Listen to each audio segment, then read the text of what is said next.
नमाज सिर्फ इबादत नहीं, सेहत और तंदुरुस्ती का खजाना।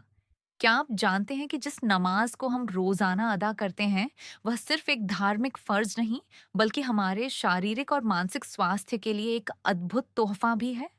शायद बहुत से मुसलमानों को इस बात का गहराई से अंदाजा नहीं होगा कि अजान सुनकर मस्जिद तक जाना, वजू करना और नमाज की हर मुद्रा, पोस्चर हमारे शरीर को कितनी मजबूती देती है। आइए समझते हैं कि नमाज और वजू हमें किस तरह स्वस्थ रखते हैं। वजू, वुदू, शरीर की प्राकृतिक सफाई और सुरक्षा। वजू सिर्फ नमाज के लिए पाकीज़गी हासिल करना नहीं है, बल्कि यह हमारे शरीर की सफाई का एक वैज्ञानिक तरीका है। संक्रमण से बचाव। जब हम वजू करते हैं तो दिन में कई बार अपने हाथ, मुंह, नाक, चेहरा और पैर धोते हैं। ये शरीर के वे अंग हैं जो सबसे ज्यादा बाहरी कीटाणुओं और धूल के संपर्क में आते हैं। इस नियमित सफाई से हम कई तरह के संक्रमण, इन्फेक्शन से बचे रहते हैं।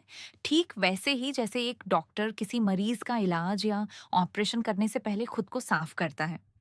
ब्लड सर्कुलेशन में सुधार। वजू के दौरान अंगों को मलने, मालिश से रक्त संचार, ब्लड सर्कुलेशन बेहतर होता है, जिससे शरीर में ऊर्जा बनी रहती है।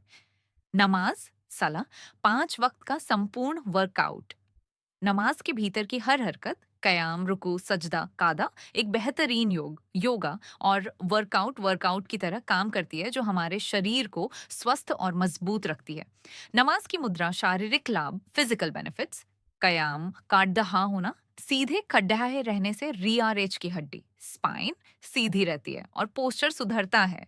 रुकू, झुकना, यह हमारी पीठ के निचले हिस्से, लोअर बैक और जांघों की मांसपेशियों, हैमस्ट्रिंग्स को स्ट्रेच करता है।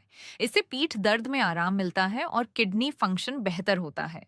सजदा, सर झुकाना, सजदे के दौरान दिल से ज्यादा तेजी से खून सिर की तरफ जाता है। इससे दिमाग, आंख, कान और फेफड़ों में रक्त संचार बढ़ाता है, जिससे एकाग्रता, कंसंट्रेशन और याददाश्त, मेमोरी बेहतर होती है।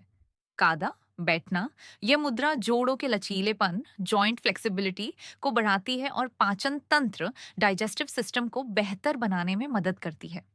नमाज हमें सिर्फ रूहानी सुकून नहीं देती, बल्कि हर रोज 5 बार इन मुद्राओं को दोहराने से हमारा शरीर स्वस्थ, लचीला और मजबूत बना रहता है। ये हमें वह फायदा देती है जो शायद किसी और चीज में नहीं मिलता।